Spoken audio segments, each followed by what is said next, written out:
projects, I wanted to share the income and rent limits. In affordable housing, we're often talking percentages, which makes sense in the industry, 80% of this and 120% of that and 30% of that, but what does that really mean? So I wanted to include the income and rent limit chart today to kind of give you the real numbers of what an income amount is that a household of 3 or a household of 4, depending on the income set-asides. Most of our units are either set aside at the 60%, 80%, or the more workforce housing rate of 120% AMI. So that gives you a breakdown of what those income limits look like.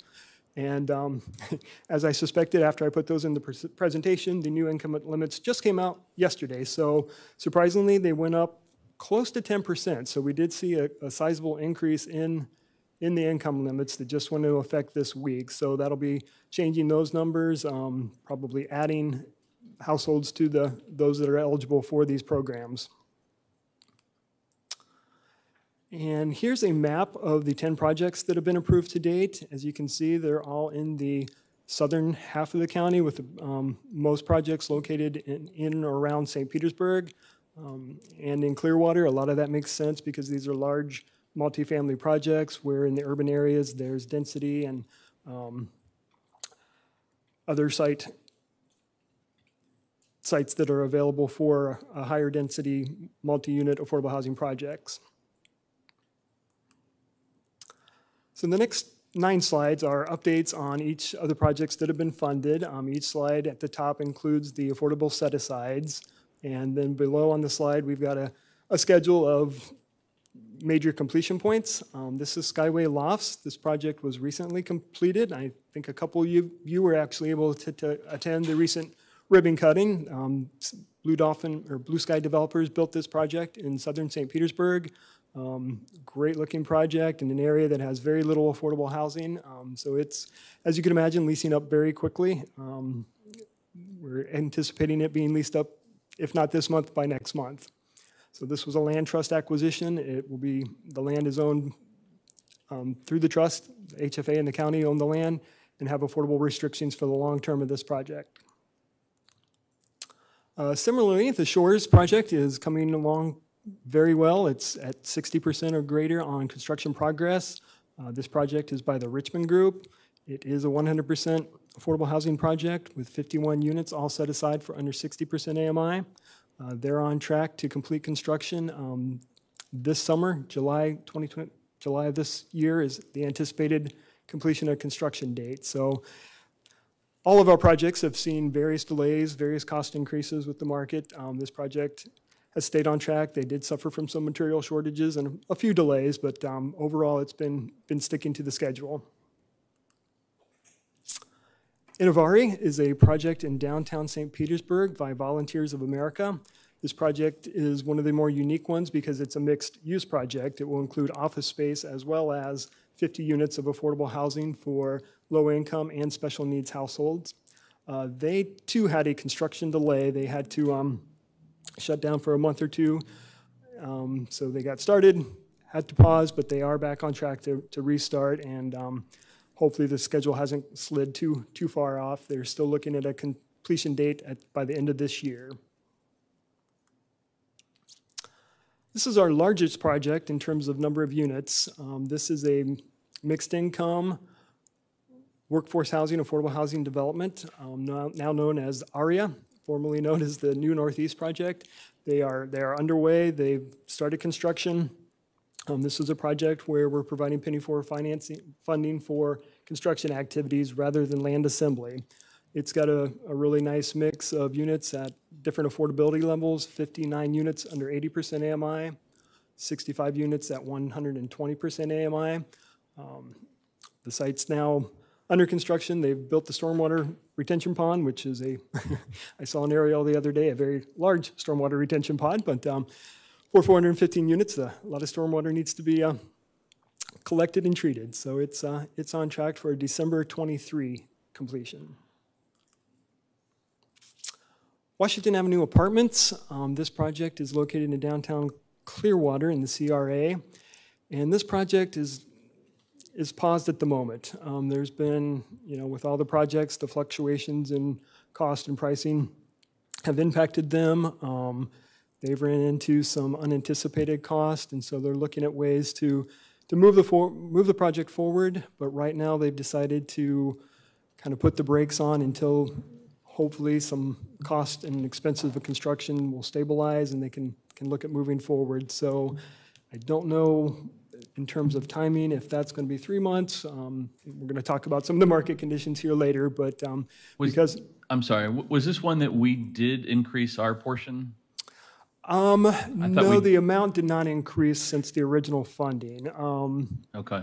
The Blue Dolphin project in downtown Clearwater, that was another CRA-located Clearwater project where we added funding because of the cost that increased. So there's 2 projects in the downtown CRA. So we hope to see this one move forward in the future, but I think it could be a little bit different version. So once they decide what direction they're going to come, we'd likely bring the project back to you if anything changes from a financial or affordability standpoint. Question? Yeah, and how long will we stay committed to that project with funds? There isn't a hard and fast deadline that we put the commitment on. We put the commitment letter. The project has changed. We were talking to the developer, and they were thinking about going a different direction by partnering with the Clearwater Housing Authority. And so they'd come up with a concept to partner with the Housing Authority to issue municipal bonds to finance the project, and the ownership structure was going to change. If they move forward with that, they'll need to reapply because those are very significant changes to the project. So anything like that that changes the project would require a reapplication and then your reconsideration. So those funds are now freed up, will be freed up essentially for other projects? I think so. They haven't been officially, but we're going to work with them, and if they're going to pause for very long, ask them to withdraw their application so that we can then free those funds up. Thank you.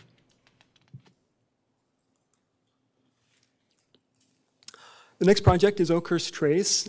This project represents the greatest number of affordable units. It remains in the earlier planning stages of financing. This project, the board committed funding for the acquisition of the land.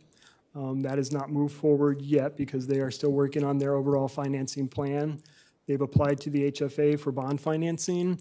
That should be coming to you for your consideration as early as next month. Yes, sir. Where is this one located? Because it says Pinellas Park, but the address on the thing is 16th Street in St. Petersburg. So I was just curious about the location. It is in Pinellas Park. It's on the west side of US 19, just north of Park Boulevard. I'm sorry, with the address you're referring to is on the map of the project. It has it mapped at 16th Street in St. Pete, but you're saying it's US 19 and Park Boulevard? It's north of Park Boulevard on the west side of US 19. Okay. Close to, it was a former Walmart, and now it's a church. Sure. It's just to the west of that property. Is that one where they had a project that was, I think, moving forward, and then I think the council denied it? Is this a different version of that or a whole new project, do you know? It's kind of a different project. I think the city council raised some concerns about the original owner. They anticipated a higher-end apartment complex being constructed there, and that owner then entered into a contract to sell the property to Southport. Southport is the developer that's planning to do an affordable housing project. So I think there were some concerns voiced by the city on a change of the market demographic for the project. Yeah, the neighborhood across the street was not thrilled with it. I don't think they were thrilled with any project, quite frankly, but specifically that one. Okay. Yeah, on the map of projects, it's mislocated, but just good catch. We'll correct that. Thank you.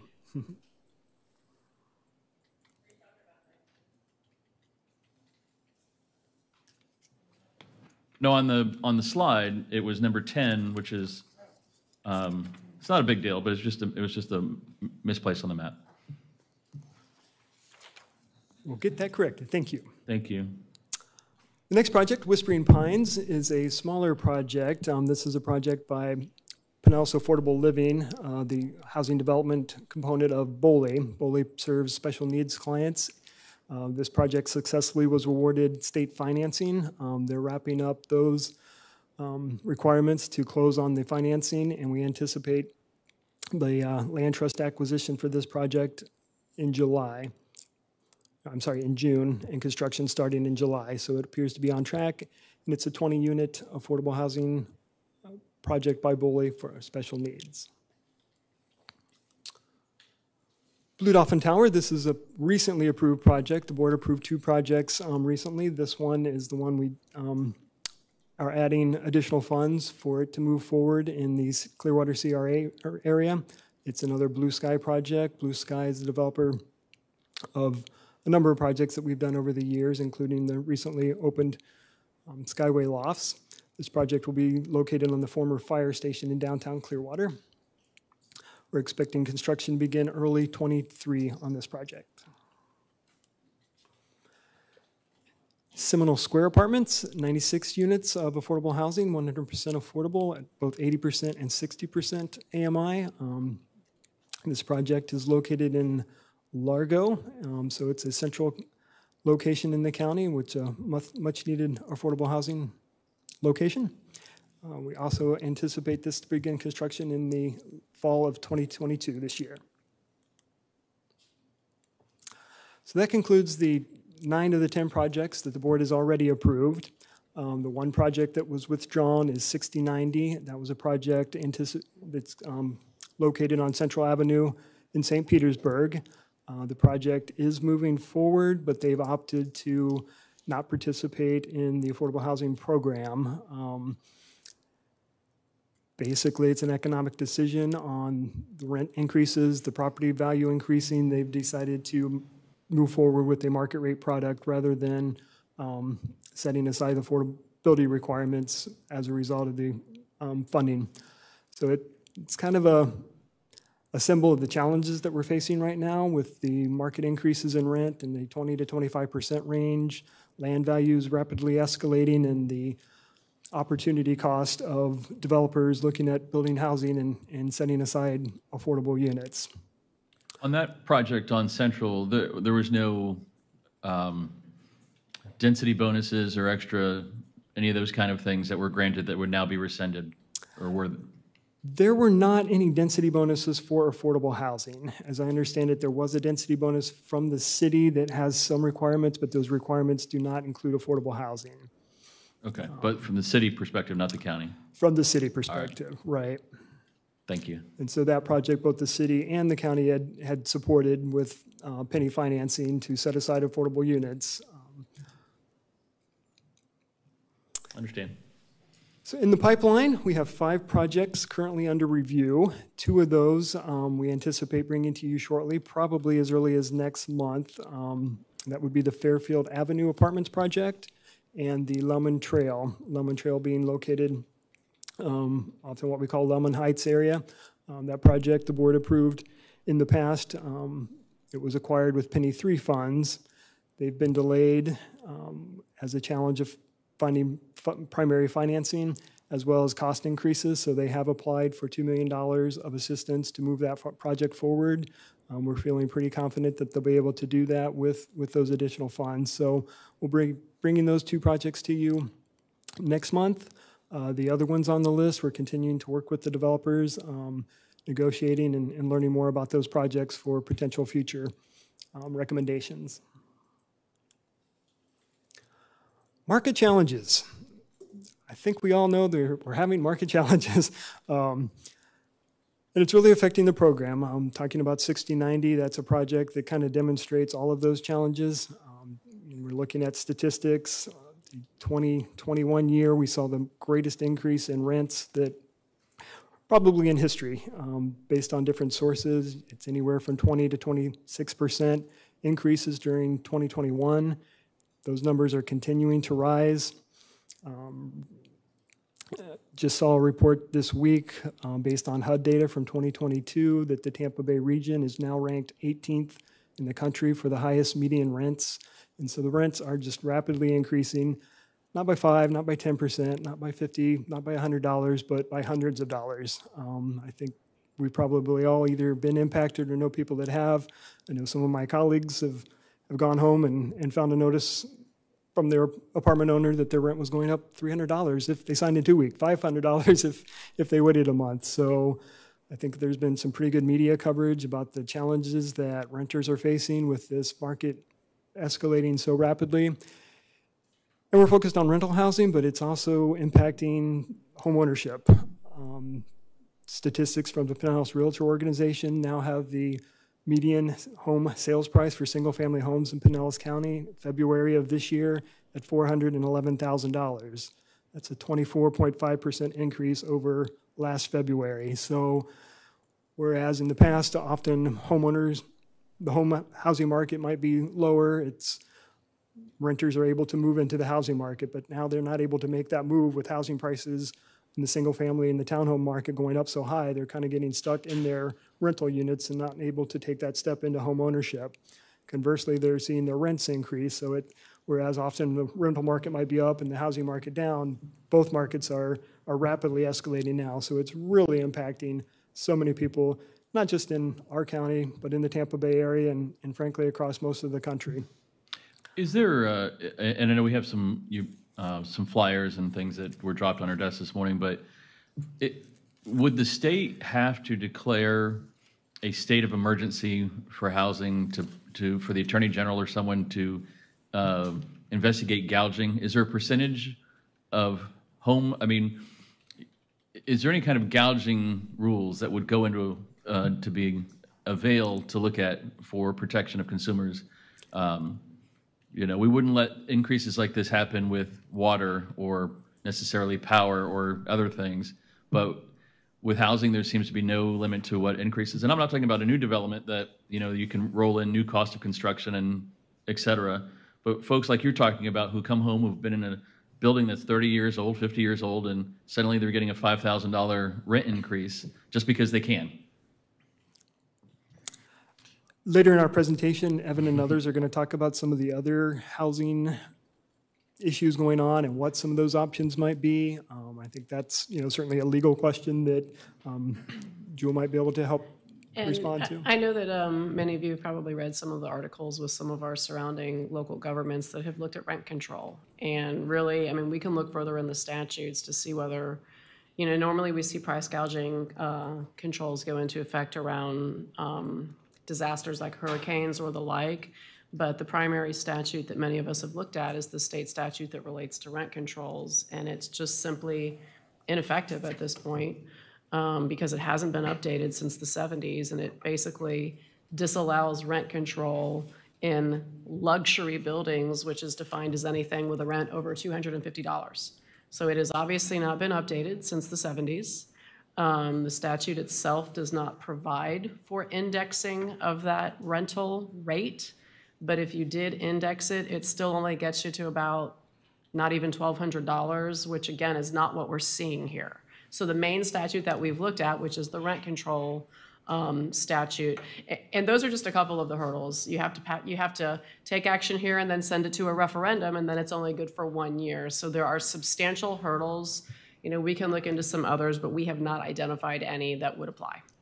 So I just didn't know if that was, obviously we're talking a lot about Tampa Bay, but it's across the state and nationally to some degree, and didn't know if the state had that kind of conversation, if anyone had heard that. So, but I'll wait for the rest of the presentation. Yeah, we've tried to outline different ideas and options that we can either look into more, things that we can do, short-term, long-term, and so we're going to get into that, and we formed a little team to review these options to prepare the list that you have before you. Commissioner Long. Yes, and I'd just like to speak to the comments that Jewel just made for 1 second, because it leads me to think about a lot of other issues as well. But, to be held hostage by something that hasn't been updated since the 70s, and it's now 2022, seems a little bit insane to me, because if we just think about our own personal lives, what are we dealing with today that is the same as what it was in the 1970s? I can't think of anything, quite frankly. And so I would like to more focus on where does that leave us in trying to be leaders to more appropriately address this issue? I mean, people are at their wits' end trying to make ends meet. And do you focus on your roof over your head, or are you more worried about putting food on the table? And I could argue it's both at this point. And so something's got to give somewhere.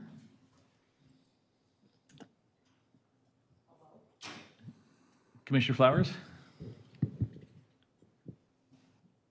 Thank you, Mr. Chair.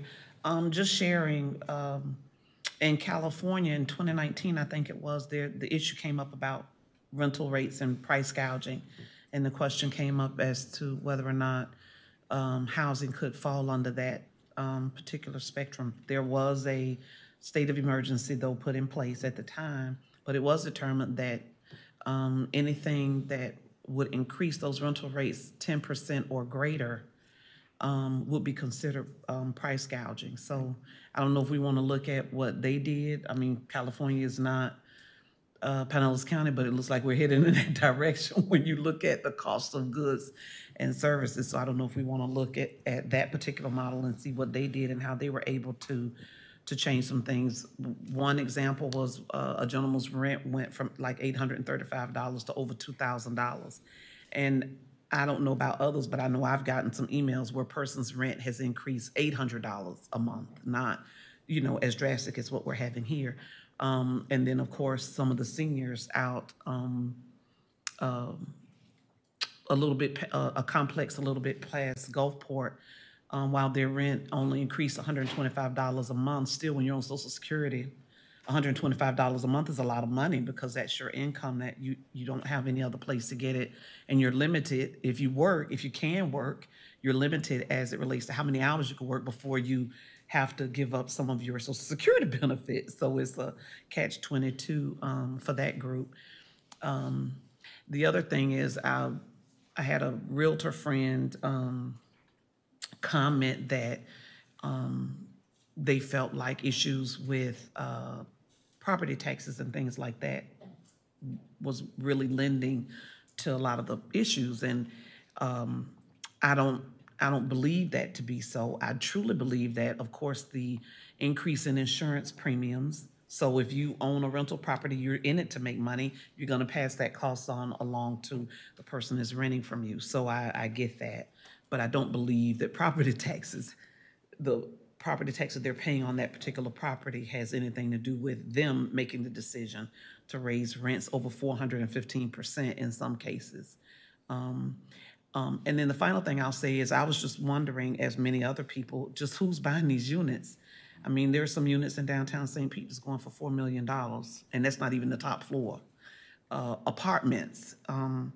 And so some of them are from persons who are out of town, and maybe this is going to be their retirement home. But then is that property going to sit vacant until they retire for 2-3 years, or are they re-renting that to other individuals? So I don't know if we could address some accountability in those areas. But I understand it's a touchy subject because if a person purchases a property, they should be able to make certain decisions within the realm of the law with that. But the population that once could afford to live, that working family, they're not going to be able to afford it. If they move from the apartment they're in right now, there's nowhere else really for them to go because they'll be paying more. And we can't build fast enough to replace what will be needed for those people who are finding themselves working very hard and earning a decent salary, but still can't afford where they live, let alone to move somewhere else.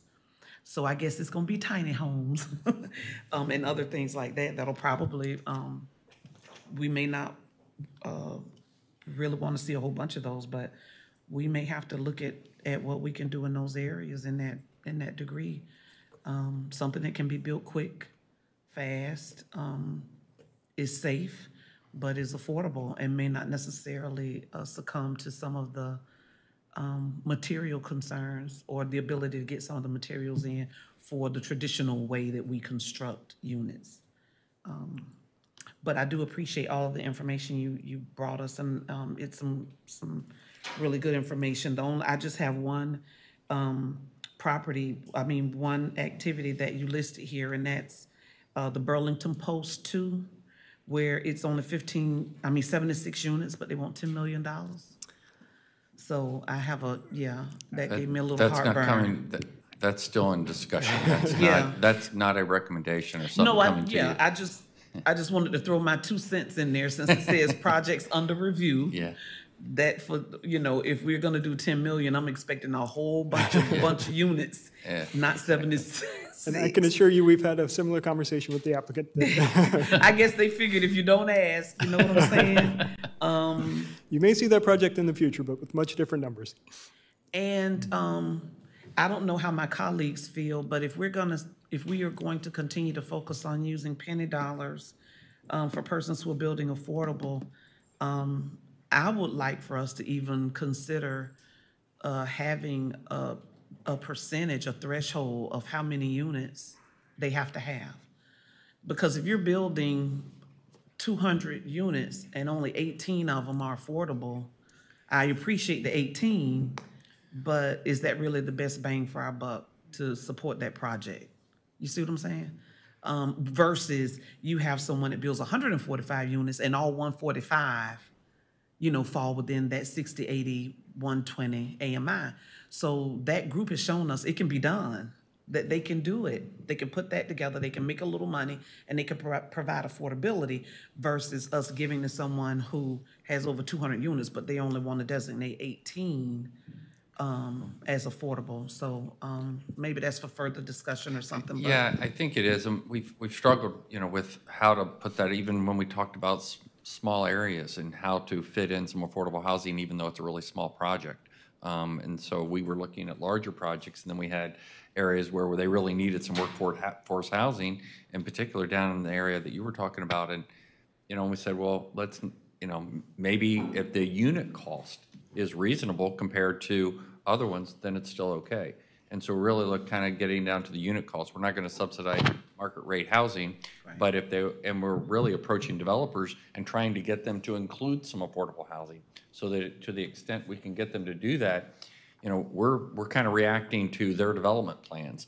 And as we've seen with one, they can make all the money in the world in just the private market right now. And so getting them to include something, helps. And especially if the subsidy is not very high, because then that really drives down the unit cost.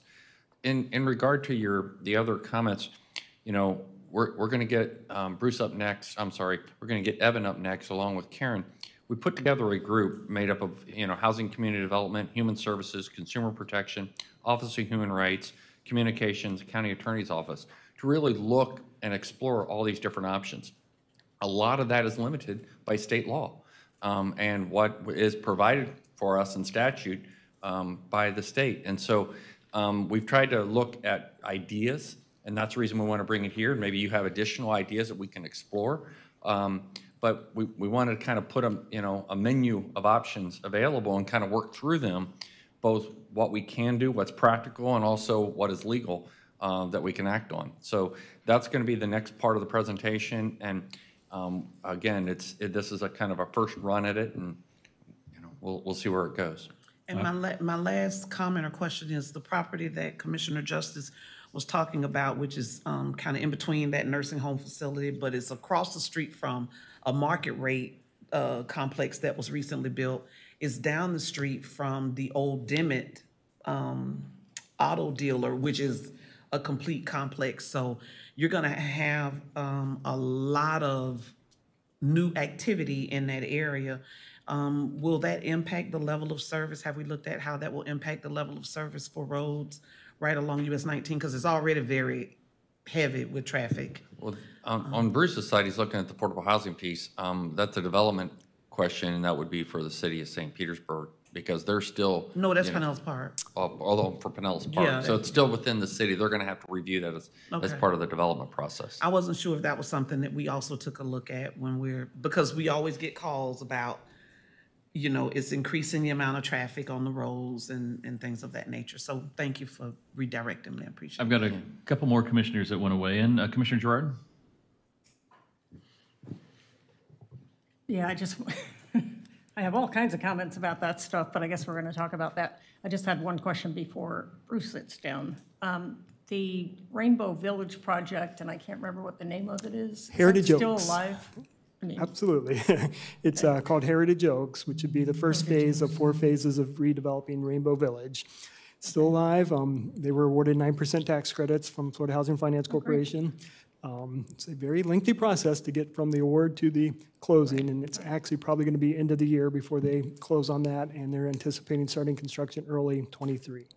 Are we participating in that at all, or? do We not provided a need to? $610,000 commitment in support of the tax credit application, and so far that's the And that's senior housing, right? correct. Commissioner Eggers? Yeah, thank you for the presentation and, some comments probably later, but just a couple of questions for you. Number of projects that we're seeing don't look like many. These are the ones that are under review. What are you hearing out there as the major issues? I mean, I may have take a little exception with the fact that, a 5% or 10% raise in property taxes don't have any bearing. That gets passed on to renters for sure, and so do the insurance costs. And that could be 10% of the value, 10% of the cost, and that bump gets done regardless of market adjustments. So the market adjustments are what they're claiming, and that's the big piece clearly. But what are you hearing out there? Why are we not seeing more projects than, well, I'm seeing 5 under review? I'd say the number one reason is land availability and cost. Finding a site to build a sizable project is quite challenging. There's not too many vacant areas. You've got to look at something that's probably been developed, and just, the cost increases over the last year. The 6090 project, one of the reasons they decided to go another route, they got an offer to buy the land at a significantly increased amount than what they paid for it. And so not only is it challenging to find that land, to purchase that land, but the investment that goes into that to do something other than maximize market profitability is more and more challenging. On the smaller scale, we work very closely with Habitat for Humanity, and in past years, we'd provide them a SHIP loan to go out and buy a lot for $30,000, $40,000. And I was talking to Ken Rush the other day, and he had 2 vacant lots in Dansville. $225,000 was the price that they wouldn't come off of for 2 lots. He saw another one on the MLS in South St. Pete for $80,000, and that's the lowest number he'd seen for quite some time. So, that's a smaller scale project, but just those land values to find a project to get started is very limiting. And then, construction costs, we're seeing everything from 17 to over 20% increases over the last year on construction costs. So that's, I think, playing a role in terms of the timing of projects that have been in the pipeline.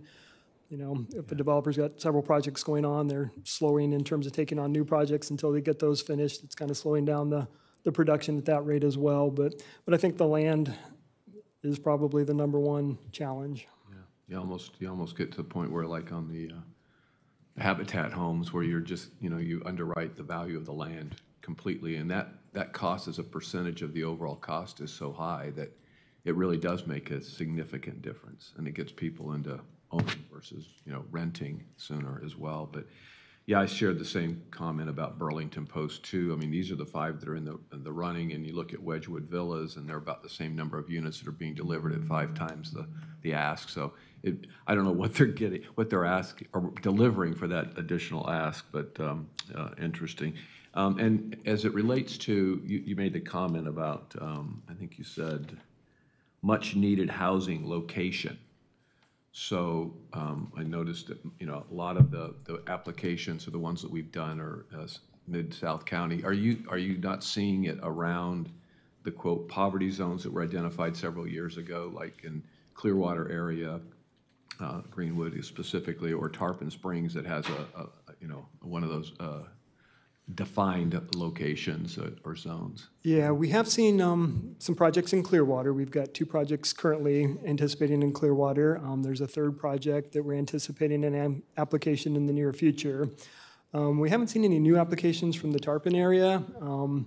We did recently have a project open there, Eagle Ridge. In fact, there's going to be a ribbon cutting May 18th for that project. That project was county supported with Neighborhood Stabilization Program dollars. So we have done some projects in the Tarpon Springs area over the years, but in the last year or two, we've not seen a new application from that area. It's not really size of the project driven. Clearly, you've got some that are large and some that are smaller. So I'm just trying to make sure that, because I've heard of a couple of folks that have made applications and they're not really being looked at as favorably, but it's not really size of the project so much. I mean, if we're getting 100 units versus 10 units, you're going to be paying a lot more into that 100-unit project. So if we can find some 10 and 20-unit projects, that makes sense too.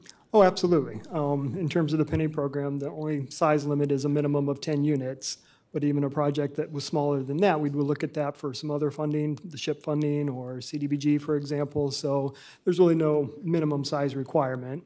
Now, all things being even, if we could spend the same amount and get a larger project with more units, that would score better. But we're basically working with any developer to find a project where we can buy units. Kind of put some program considerations on this slide to talk about and maybe bring back at a later date. But, in the past, we've always talked about filling the gap and the last one in and pretty much making the developer get everything ready to go except for that needed piece and then come to us. But we're really looking at a new model now where it's almost like we're buying units. A developer's going to build a project. Can we partner with them? Can we add some dollars to their project in return for them setting aside affordable units? So that's kind of a different concept that we're trying to work with, and the market conditions are making that even harder than it was 2 years ago when we went down that route. But. Okay, thank you.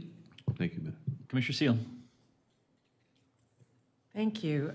So Bruce, I'm trying to remember when it goes into the land trust, do they pay real estate taxes on the construction piece of it or on the entire project? On the entire project. Okay. That doesn't make the project tax exempt. So in other words, the owner, the developer, the improvements pays taxes for both the property and the improvements once it's constructed. It's never been a model to eliminate property taxes, if you will. Affordable restrictions can get the overall value reduced so that the tax amount is less, but it's still a taxable property. Okay. But the housing authority, those are off the tax rolls. Housing authority owned properties are tax exempt, correct. Okay. Are any of these companies that are doing the projects under construction now or the projects under review not-for-profits? Yes. That, the company's status is not, it's not required to be a nonprofit. Okay. So Southport, for example, is not necessarily a nonprofit. Most of them establish a LLC for the development. Mm-hmm. Also, where are we in analyzing the land that the county owns, whether any of that could be used for affordable housing?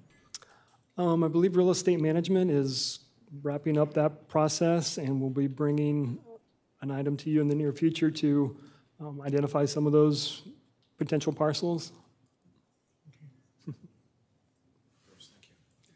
Kevin Knutson, Assistant County Administrator.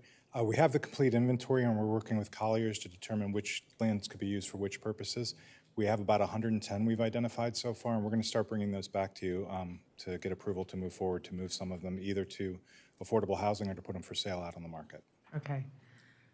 The other thought that I had was, could we create our own tax credit program? Have we considered that?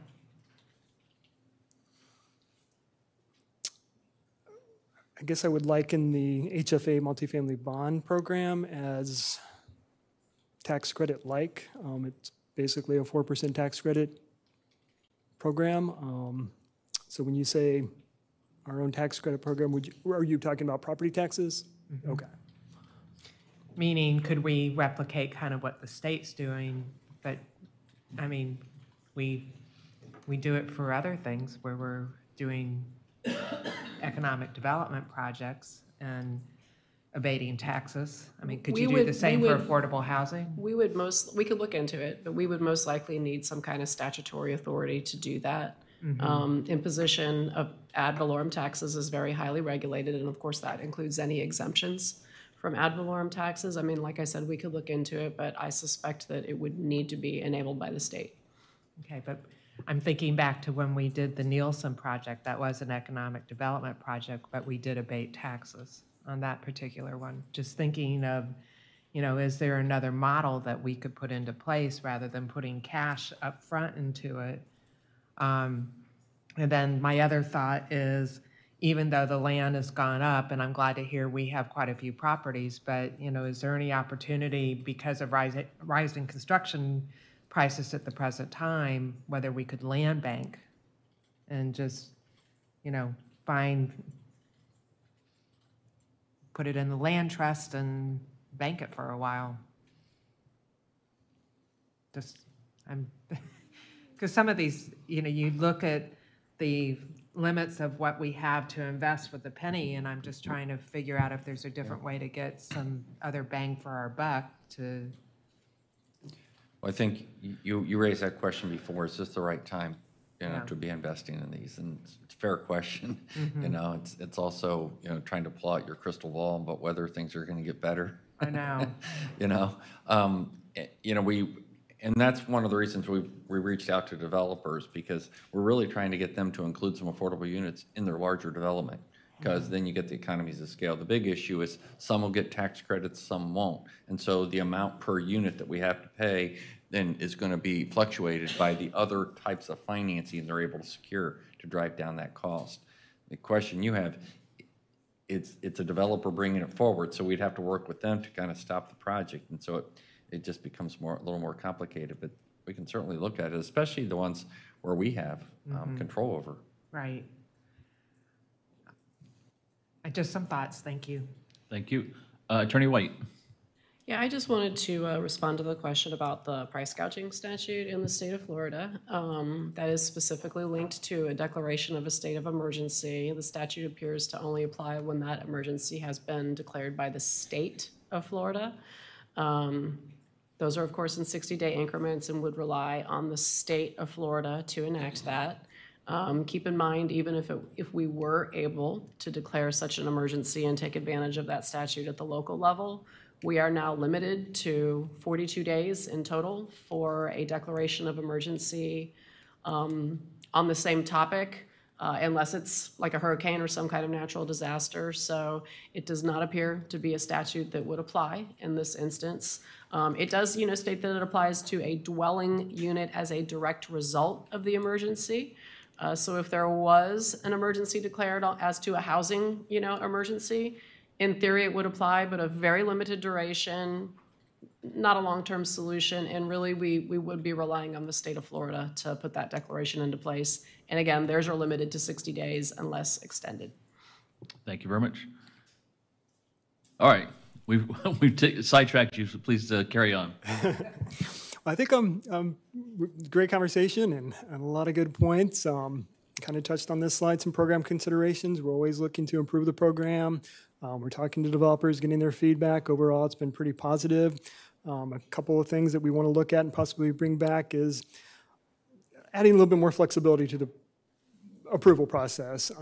They're really looking for approval early on. If they've got county approval, that there's going to be some funding there that helps them go leverage that when they go to their other financing sources. So we're looking at ways that we can maybe bring those projects to you sooner to give the developers sort of your stamp of approval that you're supportive of the project, behind the project. And they know that earlier on and can help both expedite their process and gain other financing. Also looking at ways where we can provide a little bit more flexibility in our funding sources that, if we think we're going to fund a project with $2 million a penny today, if 6 months from now it makes a lot more sense to use SHIP dollars or another source to be able to kind of make that change without slowing the project down.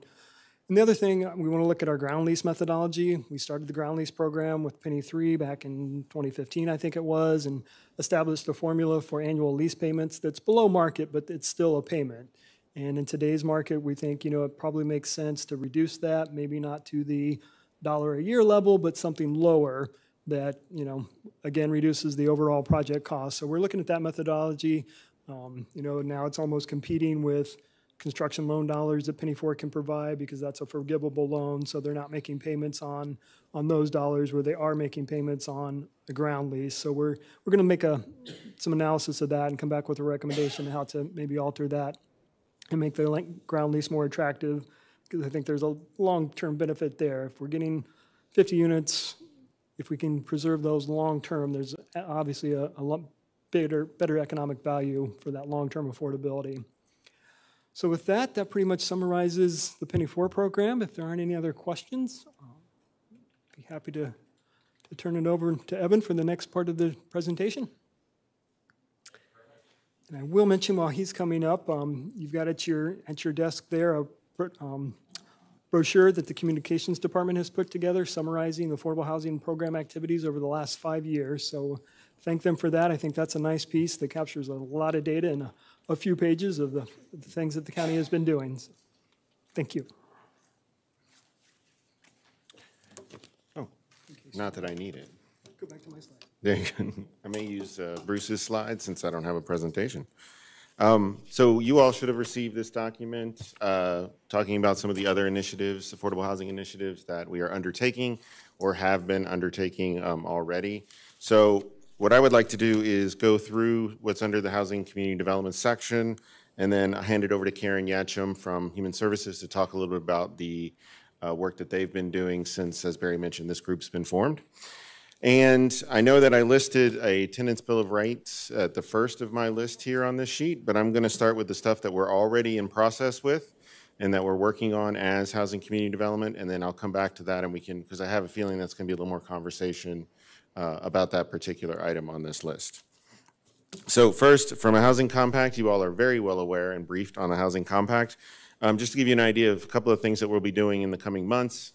One, we are going to be, we've got a joint letter with Ford Pinellas. We're going to be sending out to recruit other municipalities into the compact itself. So giving presentations, trying to get other folks to sign on. That's something we'll be doing. We're working on some website updates that include trying to make it more of a one-stop shop to connect to programs, whether they be emergency programs or regular programs at not only the county, but also our partner cities that are in the compact.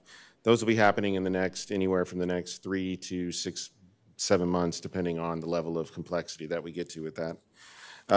We have an action plan. We're meeting with our partners from the compact actually tomorrow to talk about the development of the action plan, which was required in the compact. So that'll be something basically what we're trying to do there is put together a collaborative document that kind of outlines what we want to be doing together and tries to put some general timing to things. And the reason we want to do that is because, these things can move very quickly. Suddenly, St. Pete's doing something and it takes us by surprise. And if we like to think if we had a little more coordination, we can kind of be doing these things a little bit more hand in hand wherever possible. So that's something we'll be working on in the coming months as well. And we'll be bringing that back to you all when we're there. You all have heard about our comp plan. Well, there are affordable housing related policies and density bonus changes that are going to be occurring within the comp plan. We're bringing that back in May, I believe is our goal for the transmittal hearing. So that'll be kind of going through that process with hopefully an October adoption date as well. Our code update, I just was reading through a draft scope of work for the Affordable Housing Development Code update. That would include kind of fine-tuning our review processes, fine-tuning our incentives,